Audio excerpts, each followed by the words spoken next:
আজকে আমরা class 9 definitely question ব্যাংকের মডেল সেট 6 সলভ করব, কারণ এর আগের ভিডিও পর্যন্ত আমি তোমাদেরকে 5 পর্যন্ত সলভ করে দিয়েছিলাম, আর আজকে আমরা মডেল সেট 6টা সলভ করব।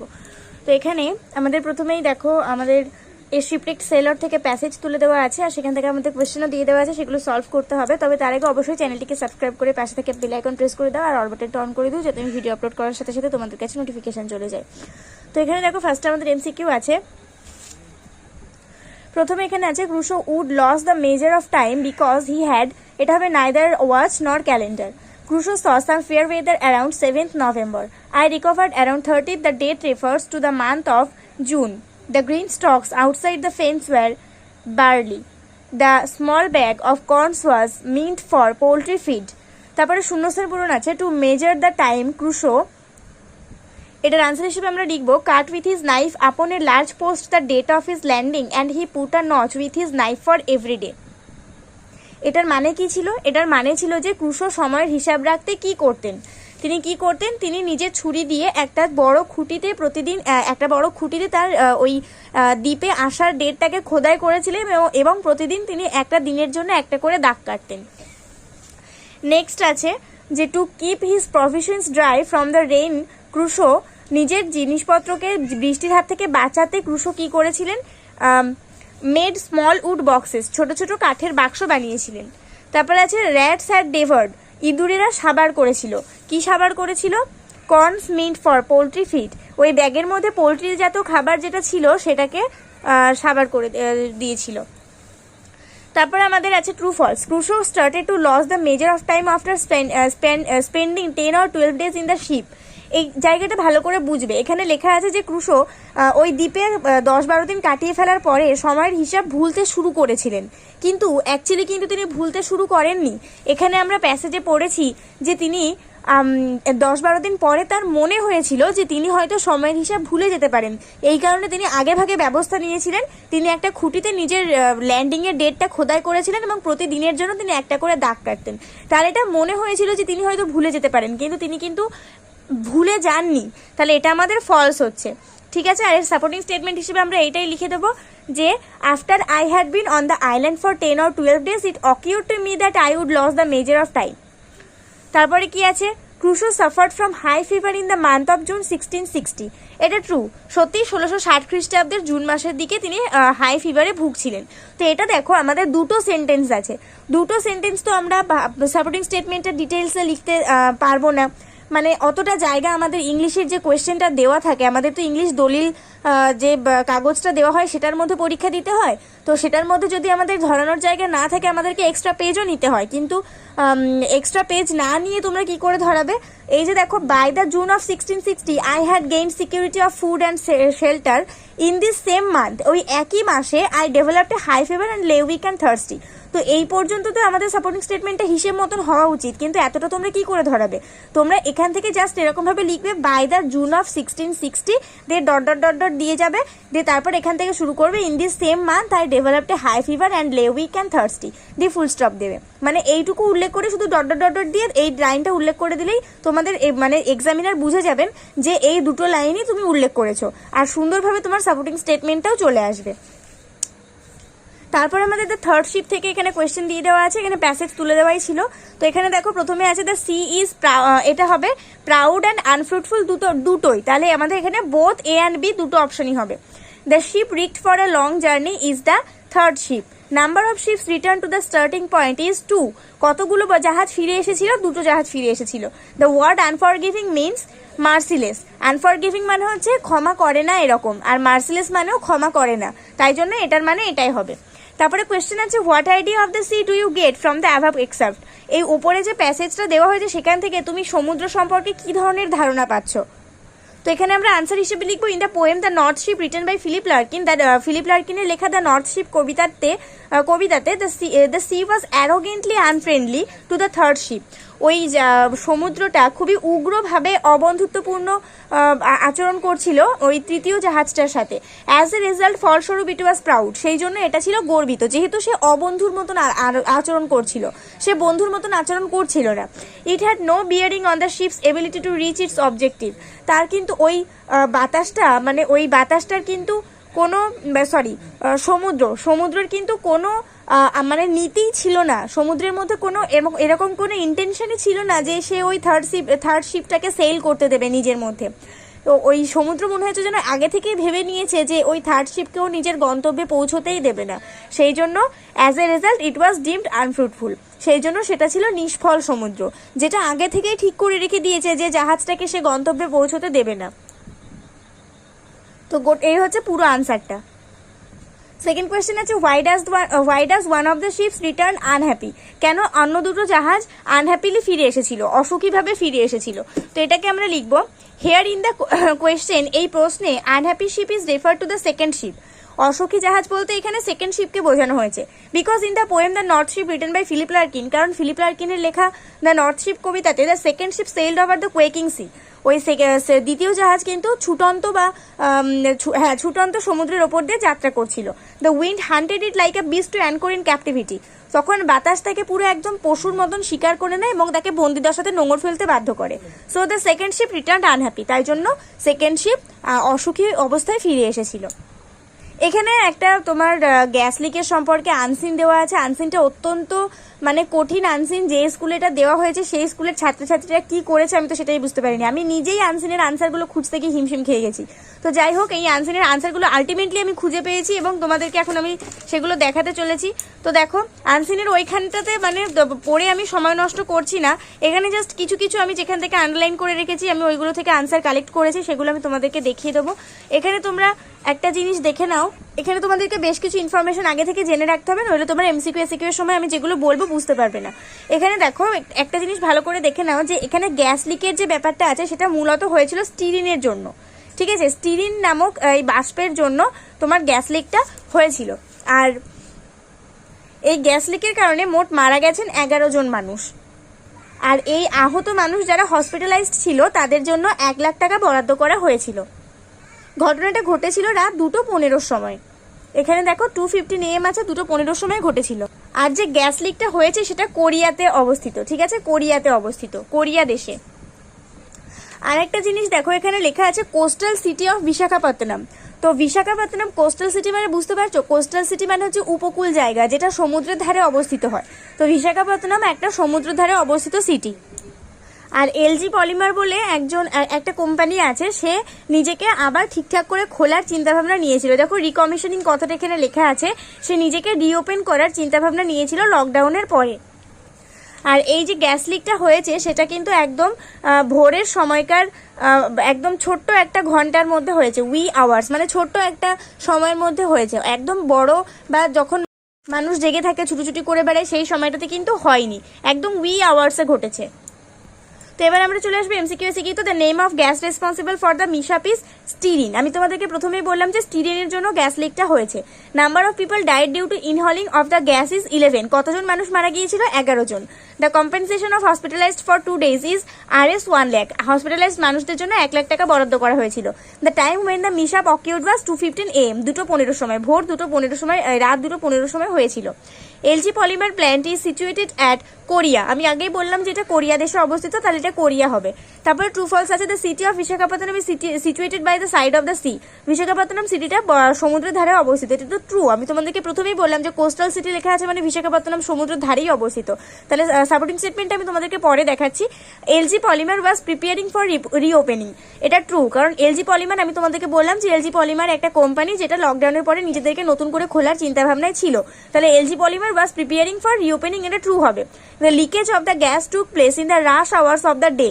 এটা কিন্তু মোটেই দিনের একদম চাঞ্চল্যকর সময় কিন্তু এই ঘটনাটা ঘটেনি। আমি তোমাদেরকে প্রথমেই বললাম যে ভোরবেলা যখন প্রায় মানুষই ঘুমাচ্ছিল, যখন কোনো মানুষই কোনো রেসপন্স করার মতন অবস্থায় ছিল না, একটা ছোট্ট সময়ের মধ্যে এটা হয়ে গিয়েছিল।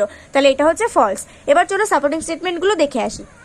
আমাদের প্রথম সাপোর্টিং স্টেটমেন্টটা যদি এখান থেকে এতটুকু লিখে দাও, দিয়ে ডট ডট ডট ডট দিয়ে দাও, তাহলে কোনো অসুবিধা হবে না, কারণ এখান থেকে তোমরা এতটা বড় সেন্টেন্স তো সাপোর্টিং স্টেটমেন্ট হিসেবে লিখতে পারো না, তাই না? তো এই gas leak in the early hours today from a plant of Korean owned LG polymer in the coastal city of Visakhapatnam killed 11 people. এইটুকু লিখে তোমরা ডট ডট ডট ডট দিয়ে দিও, তাহলে এটা সাপোর্টিং স্টেটমেন্ট হিসেবে গণ্য করা হবে।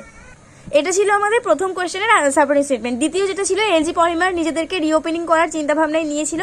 তো এখানে আমরা এইভাবে লিখে দেবো, এখান থেকে এতটা পুরোটাই আমরা সাপোর্টিং স্টেটমেন্ট হিসেবে লিখে দেবো। The leakage of the gas styrene took place in the wee hours of the morning from the plant at Gopalpatnam in Visakhapatnam, which was preparing for recommissioning after the lockdown.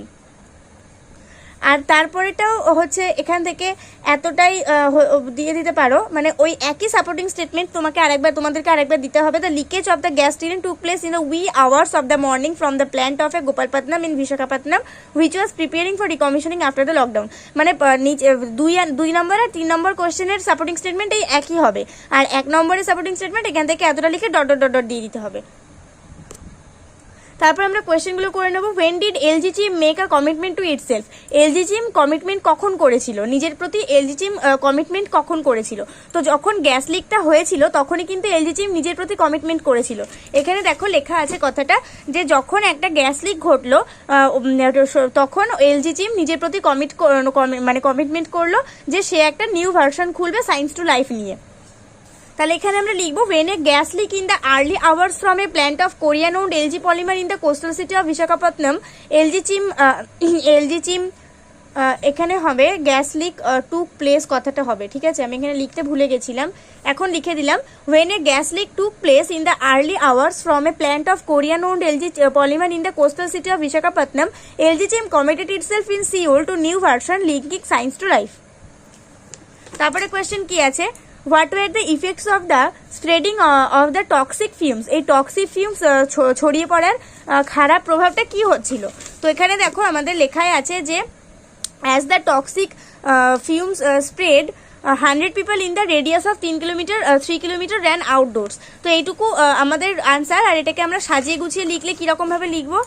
In the given passage, as the toxic fumes spread, 100 people in the radius of 3 kilometer ran outdoors. এটাই আমাদের answer. তারপরে এখানে what did the chief minister announce? Chief minister কি announce করেছিল? তো এটা আমাদের আর খাতায় লেখার প্রয়োজন পড়েনি, এখানেই আমাদের সুন্দর করে আনসারটা দেওয়া আছে। এখানে আমরা লিখে দিতে পারি যে chief minister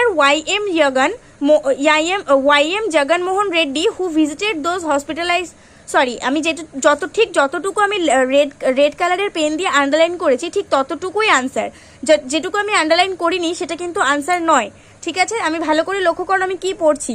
chief minister YM Jaganmohan Reddy announced compensation for the family of the deceased as well as those affected. Mr. Reddy announced Rs 1 crore as compensation to the next kin of the deceased. Patients on ventilator will receive Rs 10 lakh while those hospitalized for 2 days will receive Rs 1 lakh. Those who suffered minor health issues will get Rs 25,000 while a total of 15,000 families residing in the villages affected by the gas will receive Rs 10,000. এখান থেকে এতটা পর্যন্ত আমি যেটুকু শুধু underline করিনি ততটুকু শুধু আনসার নয়, যতটুকু আমি আন্ডারলাইন করেছি ততটুকু পুরোটাই আনসার। আমি পুরোটা তো সেই জন্য পড়ে শুনিয়ে দিলাম, যদি না বুঝতে পারো তাহলে ভিডিওটা আমার পিছন দিকে স্কিপ করে আরেকবার শুনে নাও, বুঝতে পেরে যাবে কতটুকু answer. When did the incident occur and how? কখন এই ইনসিডেন্টটা ঘটেছিল এবং কিভাবে ঘটেছিল? তো এখানে আমরা এটা একদম সুন্দর করে যেটা আমরা সাপোর্টিং স্টেটমেন্ট দিয়েছিলাম সেইটাই আমরা আবার আনসার হিসেবে লিখবো, যে the leakage of the gas steering took place in the wee hours of the morning from the plant at Gopalpatnam in Visakhapatnam, which was preparing for recommissioning after the lockdown. আর তারপরে আমরা এইটা নয় এই কোয়েশ্চেনটার answer হবে the styrene gas or PVC started leaking from the one of the chambers in the LG Polymers at Vivagunta near Gopalpatnam in Visakhapatnam at about 2:15 a.m. while people were asleep, according to officials, as the toxic fumes spread, 100 people in the radius of 3 kilometer ran outdoors. এখান থেকে এতটা বলে দিলেই আমাদের এটার answer হয়ে যাবে।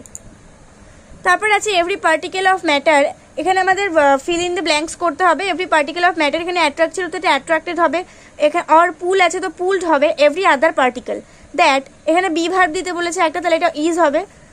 That is the law of gravitation. তারপরে এখানে আমাদের আর্টিকেল অ্যান্ড প্রিপোজিশন দিয়ে ফিল ইন দ্য ব্ল্যাঙ্কস করতে বলেছে। This was an unexpected comment from Samuel, he asked me to join in army but I wanted to be an MA in English. এমটা আমরা যখন উচ্চারণ করি তখন আগে মনে হয় যেন এ চলে আসছে, এম, তাই না, এম, সেই জন্য আমাদের এম থাকা সত্ত্বেও এখানে আমাদের এ হলো না, এখানে আমাদের অ্যান হলো, যেহেতু এটা ভাওয়েলের মতন উচ্চারণটা হচ্ছে। তারপরে আমরা এখানে বেশ কিছু আমাদের গ্রামার করে দেওয়া আছে, ডুয়াস ডাইরেক্টেড আছে, সেগুলো আমাদেরকে করতে হবে। প্রথম আছে Ratan said to Shubhodeep, you are wicked so I shall not talk to you. এটা আমাদের ইনডিরেক্ট স্পিচে করলে কি রকম হবে দেখো, এখানে আমরা সেই টুর পরিবর্তে টোল্ড করব, আর এখানে দ্যাট দেবো লিঙ্কার হিসেবে। তাহলে ইউ আছে, তা যেহেতু শুভদীপকে বলছে তাহলে এখানে হি হবে, হি, আর এখানে আর আছে তাহলে এটা ওয়াজ হবে, উইকডের কোনো পরিবর্তন হবে না, হি ওয়াজ উইকড হবে।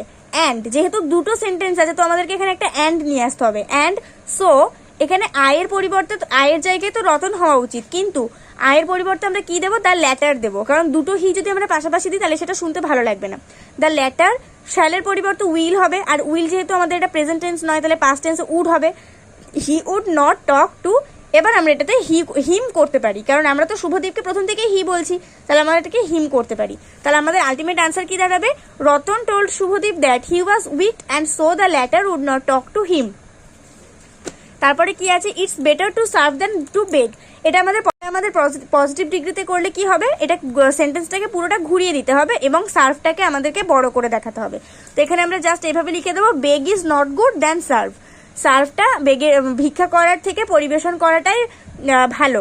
তাহলে কি উল্টে দিলে কি হবে, ভিক্ষা করাটা কখনোই পরিবেশন করার থেকে ভালো নয়।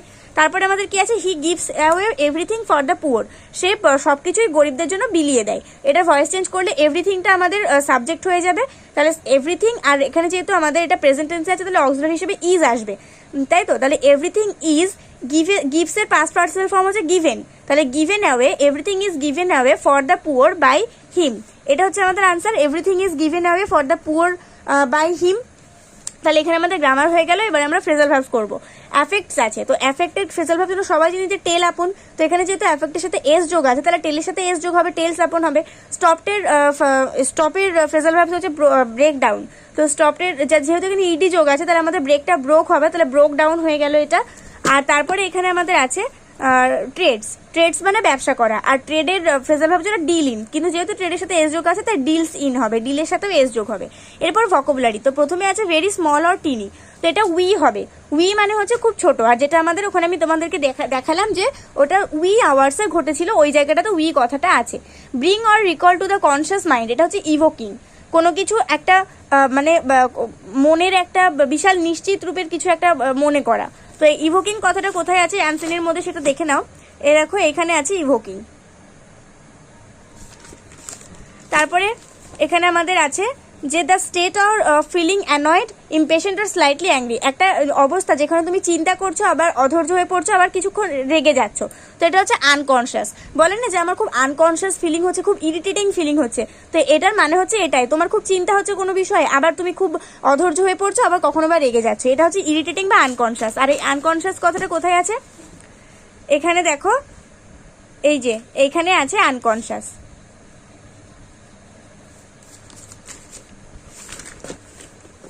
তারপরে আছে an appliance for artificial respiration, মানে তোমার নিঃশ্বাস নেওয়ানোর জন্য কোনো একটা কৃত্রিম যন্ত্র যেটার মধ্যে কাউকে ঢুকিয়ে দিলে কৃত্রিমভাবে বিশুদ্ধ হাওয়া নিয়ে গিয়ে তাকে নিঃশ্বাস নিতে সাহায্য করে, তো এটাকে ভেন্টিলেটর বলা হয়। দেখবে হসপিটালে ভেন্টিলেটর আছে, যার অবস্থা খুবই ক্রিটিক্যাল হয় তাকে ভেন্টিলেটরে ঢুকিয়ে দেওয়া হয়। তো এখানে ভেন্টিলেটর কথাটা এইখানে আছে, এই যে ভেন্টিলেটর এখানে আছে, এটা এমন একটা যন্ত্র যার মধ্যে বিশুদ্ধ হাওয়া প্রবেশ করিয়ে কাউকে কৃত্রিমভাবে শ্বাস নেওয়ানোর চেষ্টা করানো হয়, কৃত্রিমভাবে বাঁচিয়ে রাখা। তো এখানে আমাদের ভোকাবুলারি কমপ্লিট হয়ে গেল। এবার আমরা রাইটিং স্কিলে আসবো। রাইটিং স্কিলে আমাদের একটা আছে কোভিড-19 নিয়ে, মানে কোভিড-19-এর পরের সিচুয়েশন ইন্ডিয়ার কীরকম তাই নিয়ে একটা প্যারাগ্রাফ লিখতে হবে, আর এই পয়েন্টগুলোকে ফলো করতে হবে। আর তারপরে আছে যে তোমার অনলাইন এডুকেশন, ডিজিটাল প্ল্যাটফর্মে অনলাইন এডুকেশন নিয়ে তোমার বন্ধুকে একটা চিঠি লিখতে হবে, তারপর আমফান নিয়ে তোমাকে একটা রিপোর্ট রাইটিং করতে হবে। আমি মনে হয় আমার চ্যানেলে আমফান নিয়ে 4-5টার মতন রিপোর্ট রাইটিং দিয়ে দিয়েছি, তবুও আমি এটা আরেকবার নতুন করে তোমাদের জন্য করিয়ে দেবো, কারণ সব জায়গায় পয়েন্ট আলাদা থাকে। এই কারণেই আমাকে আমফান নিয়ে রিপোর্ট বারবার করাতে হয়, একটাই কারণে, কারণ বিভিন্ন কোয়েশ্চেনে বিভিন্ন পয়েন্ট থাকে, আর সেই পয়েন্টগুলো তো আমাদেরকে ফলো করতেই হবে। আমরা তো একটাই আমফানের রাইটিং বারবার লিখে দিতে পারি না। কোথাও ডেট আলাদা থাকছে, কোথাও মৃত্যুর সংখ্যা আলাদা থাকছে, কোথাও জেলাগুলো একই থাকছে, কিন্তু কোথাও হয়তো ফ্যাকাল্টিজ আলাদা থাকছে, ক্যাজুয়ালিটিজ আলাদা থাকছে, কম্পেনসেশন আলাদা থাকছে। এইগুলো আমাদের আলাদা থাকার জন্যই বারবার আমাকে এই আমফান রিপোর্ট রাইটিংটা তোমাদের জন্য করে দিতে হচ্ছে। তো আমি আবার এটা রিপোর্ট রাইটিংটা আবার লিখেছি, মানে এখানে যে 3টে রাইটিং তোমরা দেখতে পাচ্ছ আমি সেই 3টে রাইটিংয়ে লিখেছি, কিন্তু আমি এই ভিডিওর মধ্যে সেটা দিচ্ছি না, কারণ ভিডিওটা এমনিতে অনেকটা লম্বা হয়ে গেছে। আর এই ভিডিওর ডেসক্রিপশন বক্সে আমি এই 3টে রাইটিংয়েরই লিঙ্ক দিয়ে দিয়েছি, তোমরা সেখানে চলে যাও এবং এই 3টে রাইটিংটা দেখে নাও। আর অবশ্যই এই ভিডিওটাতে একটা করে লাইক করে দিই, বন্ধুদের সঙ্গে অনেক অনেক শেয়ার করে দিও। নেক্সট ভিডিওতে দেখা হবে, ততক্ষণ পর্যন্ত সবাই ভালো থাকো, সুস্থ থাকো, মন দিয়ে পড়াশোনা করতে থাকো।